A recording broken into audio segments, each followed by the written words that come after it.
Добрый день, дорогие друзья! Я приветствую вас на новой лекции канала «Жизнь после жизни есть, я знаю», который посвящен доказательствам жизни после смерти и устройству потустороннего мира, куда каждый из нас попадает по завершении своего земного пути, где и воссоединяется с ранее усопшими родными и любимыми и продолжает бесконечное путешествие по нашей прекрасной и удивительной Вселенной. Смотрите это видео до конца, потому что в заключительной его части мы разыграем сразу 30 ценных призов. Дополнительную интересную и полезную информацию за пределами лекций, ответы на вопросы о жизни после смерти, мини-влоги о моей жизни и даже приятное и позитивное общение в чате вы найдете в нашем телеграм-канале. Ссылка на него в описании видео и на экране. Ну а теперь начнем лекцию. Сегодня я отвечу на ваши многочисленные вопросы на тему влияния похорон на жизнь после смерти и меру ее благополучия, касающиеся кладбищ, частоты визитов туда, выбора надгробного памятника, способа отправки усопшего через кремацию или погребение, вреда и пользы от того или иного ритуального мероприятия и прочее.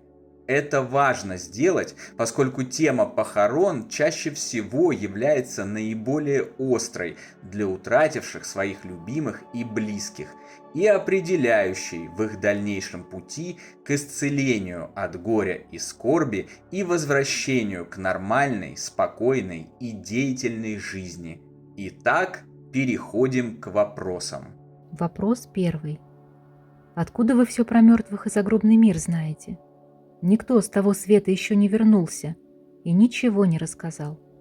Знания, которыми я делюсь с вами на этом канале и в нашем телеграме, я почерпнул на протяжении длительного времени из огромного множества литературы, научных исследований смерти, жизни после смерти и устройства потустороннего мира, статей и отчетов об экспериментах по этой теме. Обобщение этих знаний и моего личного паранормального опыта, случившегося со мною после отбытия на тот свет самой родной и близкой мне души, определение и фиксацию в них совпадений, закономерностей и таким образом истины, я и представляю вам в лекциях и публикациях. Чтобы там ни казалось с невежественной точки зрения и уровня досужих слухов на лавочке, на самом деле жизнь после смерти уже довольно давно и уверенно доказана многими профессионалами, учеными, врачами, философами и обычными людьми, а загробный мир, по крайней мере ближайшие его к нам области, довольно неплохо изучены. Ссылки на эти источники информации предложены вам в нашем телеграм-канале, на этом YouTube-канале, в его вкладке «Сообщество», а также во всех наших книгах «Жизнь после жизни есть, я знаю» и «Онкология и душа». Если хотите разобраться и тоже получить эти уверенные знания, ознакомьтесь с ними. Вопрос второй. Как часто нужно ходить на кладбище и навещать там умерших? Такого понятия, как «нужно», в этой области не существует. Ходить можно по своему желанию, в зависимости от собственного комфорта и устремлений, ведь кладбища существуют не для мертвых, а для живых.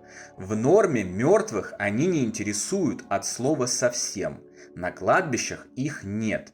Они не сидят на могилах и не ждут вашего туда прибытия, чтобы что-то вам сообщить. Отправить им свою любовь и пообщаться с ними можно в любой момент и со своего уютного дивана в гостиной, с рабочего места или в поездке в маршрутке, никуда не ходя и без привязки к могилам. Если вам этого хочется и доставляет удовольствие, ходите на здоровье хоть каждый день. Если же на кладбище вы чувствуете себя плохо, а после похода на него еще несколько дней ощущаете скорбь, слабость и вялость, можете не ходить туда совсем. Никакого греха в этом не будет, кто бы ни пытался убедить вас в обратном и навязать вам чувство вины перед умершим. Решать это, как и любой другой вопрос своей жизни, вы должны сами, без фиксации на чужом мнении, которое, Так уж все нынче устроилось в нашем мире, чаще всего невежественно и глупо. Если же кто-либо из близких усопших сообщает вам во снах или иным способом о том, что ему обязательно требуется ваш визит на его могилу, или что, например, ему неудобно лежится под некрасивым камнем, в неудачном месте погоста, в одежде не того цвета или покроя, это значит, что дух его болен, ввиду некорректных установок психики и сознания оказался привязан к земле и нуждается в срочной помощи и исцелении от привязки к материальному миру. Как это сделать и чем конкретно таковому бедолаге можно помочь, мы поговорим в заключительной части этой лекции. Вопрос третий. Важно ли умершим, как и где их похоронят? Абсолютному большинству усопших, освободившихся после смерти от своих бывших тел, это все без разницы. Как правило, избавление от тела воспринимается развоплощенным духом с радостью, как освобождение от грубых, тяжелых уз и возможность продолжить свой путь к развитию и прогрессу. Умершее тело воспринимается ими как некий отработавший свое скафандр, как старое, изношенное и поеденное молью пальто. У многих духов оно даже вызывает отвращение в сравнении с их новыми, более легкими, приятными и чистыми духовными телами, позволяющими видеть дальше, слышать больше, читать мысли, путешествовать со скоростью выше скорости света и так далее. И снова, если кто-то при жизни обладал некорректными настройками психики, сознания и духа, он может зациклиться на своем теле, и тогда ему будет очень важно, где, как и когда его похоронят, в какой обуви и с какими почестями. Но такие печальные исходы случаются в небольшом количестве случаев. Большая часть умерших все же относится к своим бывшим телам с той или иной степенью безразличия. Вопрос четвертый. А как же уход за могилами? Так больно видеть неухоженные заросшие могилы тех, кто не думает о своих умерших, раздеребанил их наследство и выкинул из головы. Сволочи. Как быть с этим? Давайте начнем с того, что задумаемся. А с чего вы вообще взяли и вот так безапелляционно заявляете, что неухоженные могилы – это непременно следствие злой воли живущих родственников? Не задумывались о том, что у покойника могло не остаться живущих близких? Все умерли, ну или даже, допустим, эмигрировали в другие страны, и за могилой попросту некому ухаживать. Чаще всего именно так и бывает. А вы сразу кидаетесь кого-то гнобить, осуждать и подсчитывать чужие унаследованные миллионы, даже не попытавшись подумать. Вот для начала надо разобраться, как быть с этим, как перестать бесконечно обсуждать и осуждать кого-то, совать свой нос не в свои дела, а затем переключить свое внимание с жизни других людей на себя и свою жизнь. А дальше уже многое станет очевидно и понятно и без моих ответов. Вопрос пятый.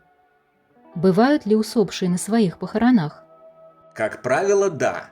Первые дни после смерти тела большинство умерших и покинувших свои бывшие оболочки остается недалеко от родных и любимых, стремятся помочь им в их горе, передать им утешительную весть о том, что на самом деле они не умерли и вместе с ними навещают свои же похороны.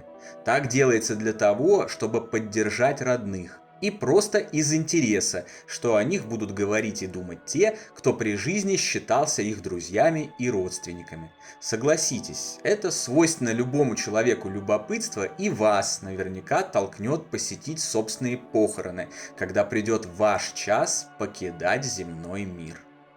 Вопрос шестой. Зависит ли посмертная судьба человека от того, как он похоронен? Нет. Влияние на то, как будет жить человек после так называемой смерти, оказывают совершенно другие вещи. Его внутренние настройки сознания и души, меры любви, добра и света в ней. Если человек при жизни очистился от эгоизма, злобы и ненависти, развил в себе любовь и неравнодушие, исполнился самыми лучшими качествами, хоть как-то его похорони и хоть что ты сделай с его телом, он все равно уйдет в самые лучшие потусторонние сферы и будет прекрасно жить там, наслаждаясь новой жизнью. И вместе с тем, если умерший был злобным, материально ориентированным человеком, который всех осуждал, всем завидовал и всех ненавидел, хоть какую ритуальную службу ты для него устрой, и сколько сорокаустов не закажи, жить ему в мрачных и печальных мирах до того момента, пока он сам не откажется от своих установок и не устремится к свету. Никто его не наказывает. Он сам создает для себя этот ад, как создавал его для себя и при жизни на земле. И он в любой момент может покинуть его, развернувшись от зла и тьмы к добру и любви. Вопрос 7. Что лучше для усопшего? Кремация или похороны? С точки зрения обобщенного массива данных и знаний о жизни после смерти, кремация во всех случаях более предпочтительна. Как минимум, она помогает духу быстрее освободиться от привязок к телу, если он пал жертвой таких, его же собственных, некорректных установок.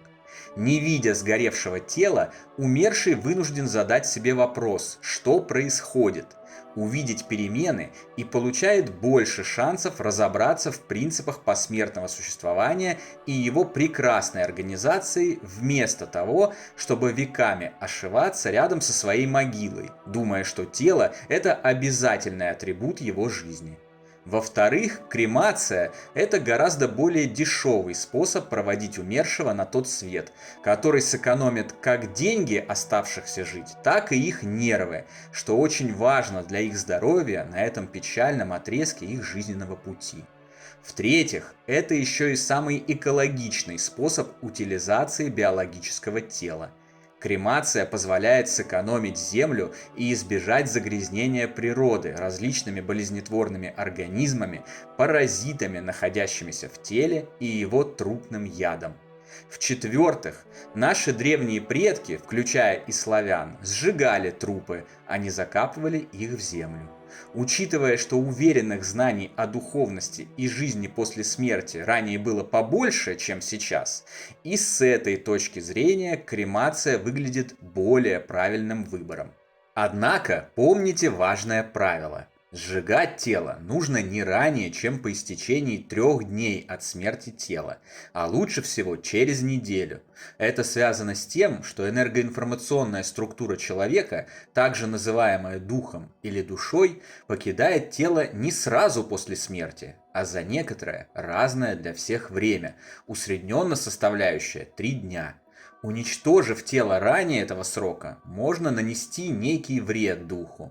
Вред не фатальный и вполне преодолимый, но все же зачем нам лишние стрессы? Ведь правда же? Вопрос 8.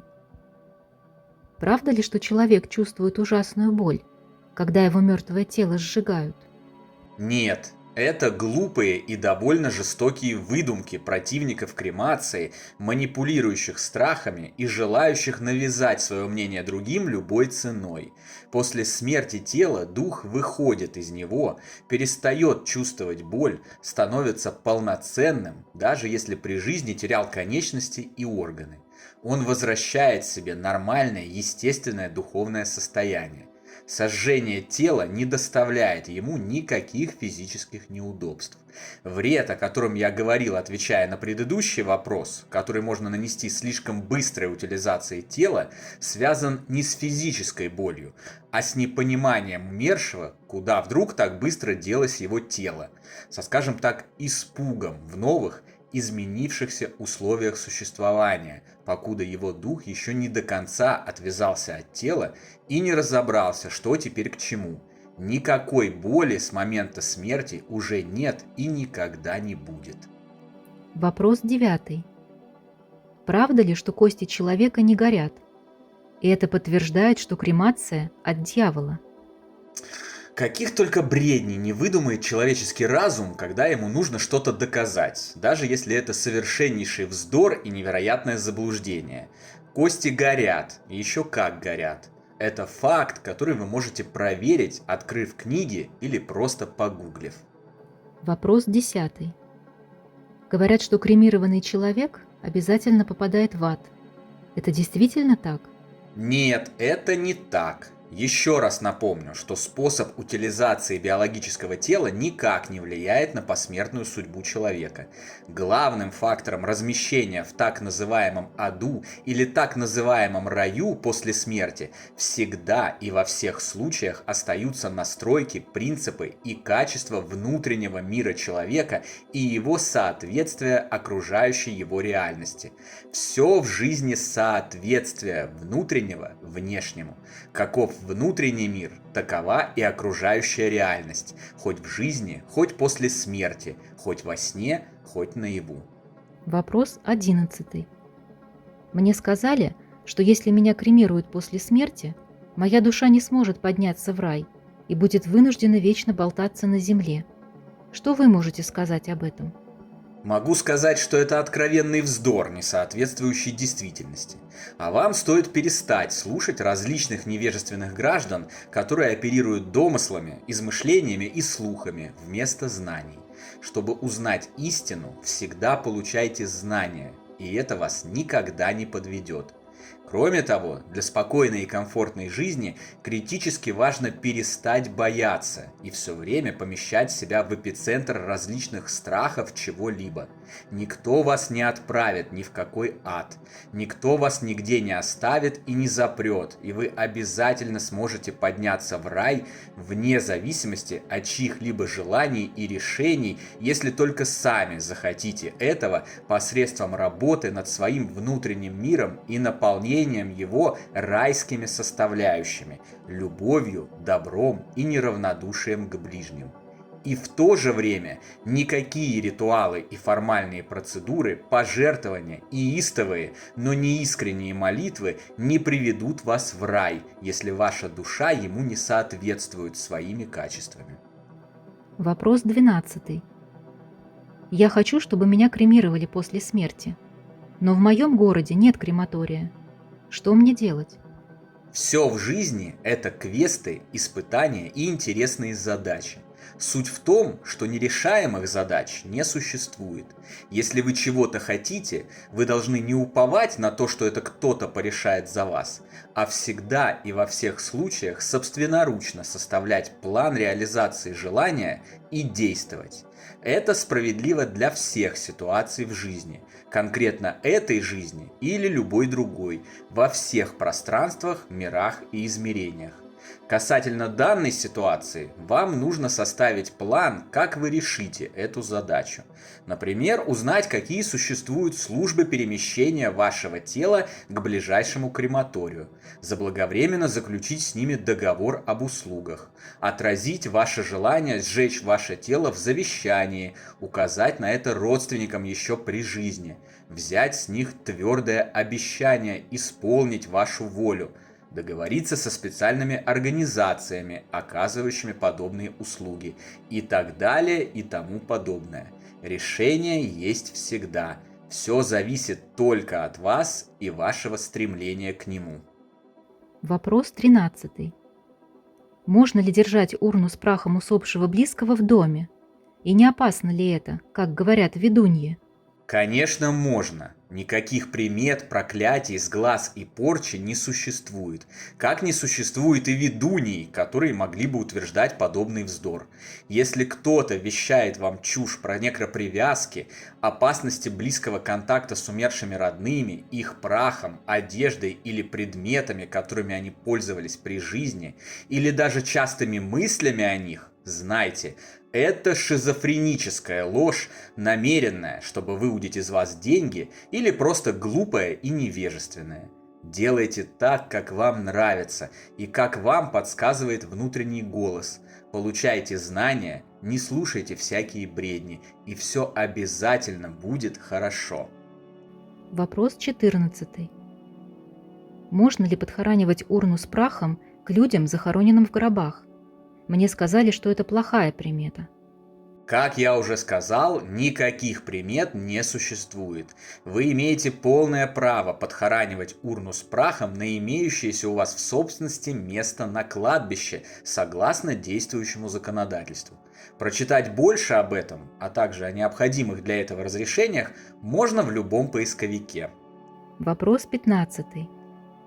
Видят и слышат ли нас умершие, которых кремировали, или только те, которых погребли в землю? Нас видят и слышат все умершие. Осуществляют они это, конечно, не так, как показывается в голливудских фильмах, таскаясь за нами в простынях и наблюдая призрачными глазами, а через подключение своего сознания к нашему сознанию. Чем ближе и роднее умерший, чем более сильны узы искренней и взаимной любви, тем проще и легче он может осуществить такое подключение, независимо от того, каким образом было утилизировано его бывшее тело. Поэтому ни кремация, ни погребение не помешают вам продолжить взаимодействовать и общаться с любимыми даже после их телесной смерти. Вопрос 16. Обязательно ли умершему отпевание? Все ритуальные услуги, обряды и прочие мероприятия существуют для живых, а не для мертвых. Отпевание также не является обязательной для них процедурой, поскольку в норме их не волнует ничего, что касается их бывшего тела. Отпевание нужно остающимся жить, потому что так принято и потому что нам так легче.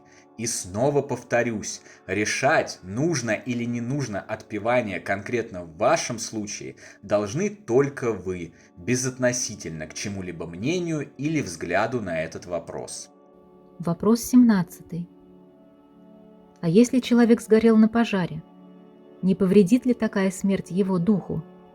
Если его дух и психика были в порядке, то нет, не повредит. Возможны некоторые небольшие недоразумения, связанные со сбитием покойника с толку, не ожидавшего, что жизнь продолжается за чертой смерти. Но, как правило, все это преодолевается, как самим умершим, так и помощью, направляемой ему со стороны его ранее умерших родных и любимых, духовных наставников и прочих представителей сил света, волонтерящих и оперирующих за чертой в целях поддержки человеческого рода. Вопрос 18. Важны ли для умершего материал гроба, вид с его могилы, размер надгробного памятника и одежда, в которой он лежит в гробу? Нет, нет, нет, нет и еще раз нет. Все это не важно и нужно только остающимся жить. Вопрос 19. Кого на кладбищах видят как призраков? Это несчастные духи, не получившие за время физической жизни знаний о естественных процессах мироустройства, о природе биологической смерти, не осознающие сути произошедшей с ними после смерти тела перемены или переполненные негативными и тяжелыми мыслеформами злобы, гнева, ненависти и прочими темными энергиями, притягивающих их к плотному миру. Они сбиты с толку и не понимают, что их тел уже нет. Перед ними открыты все возможные пути для дальнейшего развития, и никто не удерживает их от начала движения по этим путям, кроме них самих. Поэтому и остаются рядом с могилами, думая, что их материальная жизнь продолжается. Или именно этот печальный удел и есть жизнь после смерти. Хотя на самом деле все, конечно же, не так. Вопрос 20. Может ли призрак отвязаться от земли и направиться в рай? Всегда и во всех случаях такая возможность у него есть, как есть она у любого другого духа или живущего человека. Все, что нужно, чтобы ее реализовать, захотеть этого, осознать истинные ценности устройства Вселенной, искренне наполниться ими и отправиться к свету. От своего сотворения нашим общим и любящим Отцом мы абсолютно свободны всегда, во всем и везде.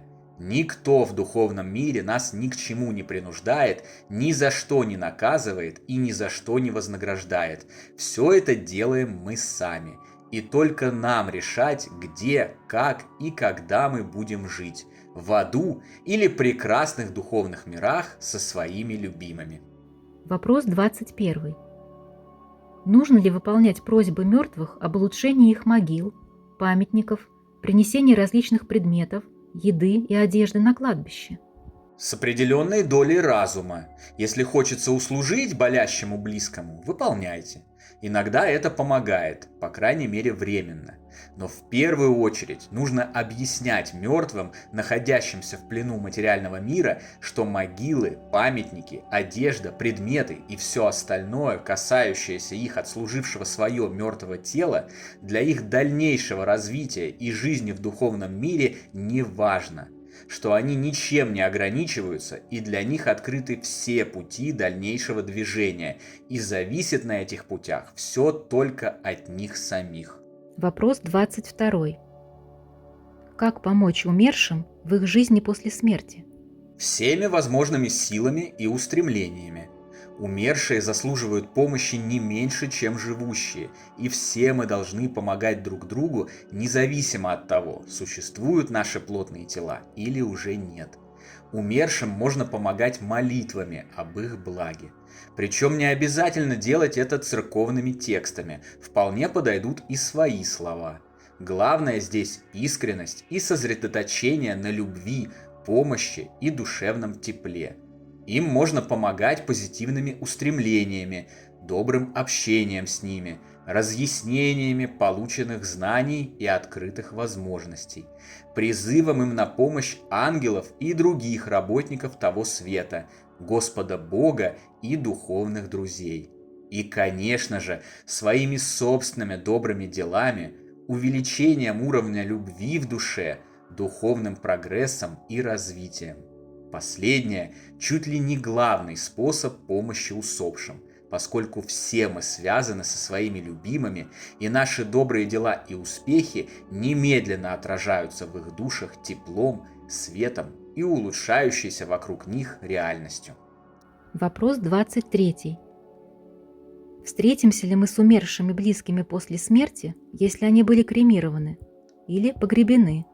Независимо от того, как умерли наши любимые, как были похоронены или даже не похоронены вследствие пропажи без вести, мы в любом случае встретимся с ними, когда придет наш час покидать эту землю.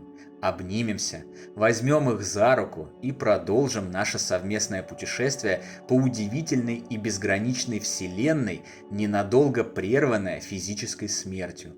Разлука не навсегда, а всего лишь на краткое по меркам вечной вселенной мгновение, которое очень быстро истечет и придет время снова быть вместе. Вопрос 24. А вы точно уверены во всем, что нам тут рассказываете? Да, благодаря полученным мною знаниям, в свою очередь добытым и оставленным за несколько тысяч лет множеством людей, проживавших в разных уголках планеты, включая и самых гениальных, а также моему личному паранормальному опыту и нерушимой связи с моими умершими родными и любимыми, я точно уверен. Я абсолютно уверен. Я настолько уверен, что готов поставить на это все свои деньги и гарантировать вам, что каждый из вас снова встретится со своими утраченными любимыми и обязательно будет счастлив. И единственное условие такой гарантии – вы должны сами искренне захотеть этого. Отказаться от сосредоточений на сомнениях, печали, мраке, страхах, неуверенности в себе.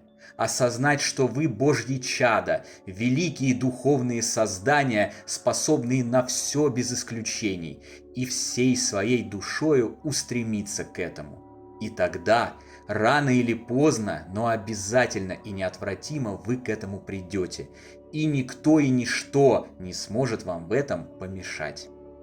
Ну и последний вопрос.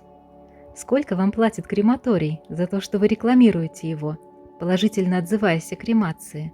Этот вопрос я оставлю без комментариев и включил его в лекцию только для того, чтобы после обсуждения сегодняшней непростой темы вы немного улыбнулись, расслабились и не забывали о том, что ко всему нужно относиться с юмором и некоторой долей здорового пофигизма.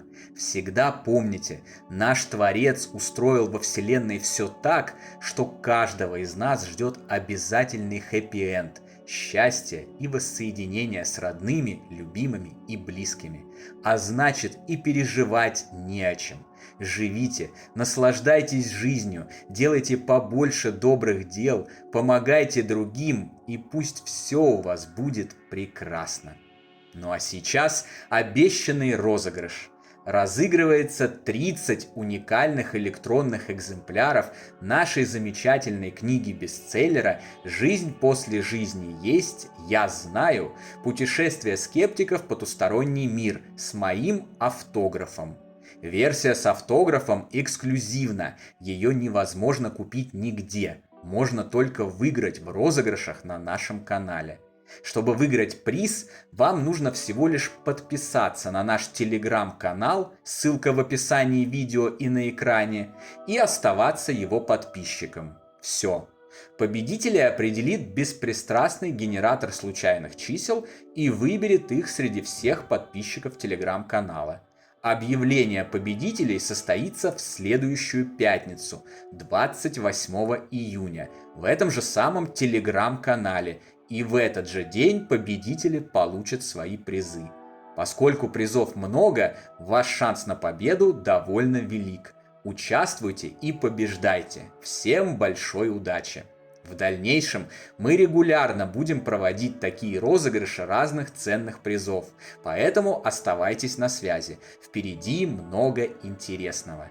На сегодня же это все, дорогие друзья. В следующий раз мы узнаем, как влияет прощение и просьба о нем на загробную жизнь, ее качество и меру благополучия в ней, и почему крайне, критически важно еще при жизни на земле простить всех без исключения врагов и в свою очередь попросить у всех о прощении. Жду вас здесь же, на нашем канале. Всего вам самого лучшего, волшебного и замечательного.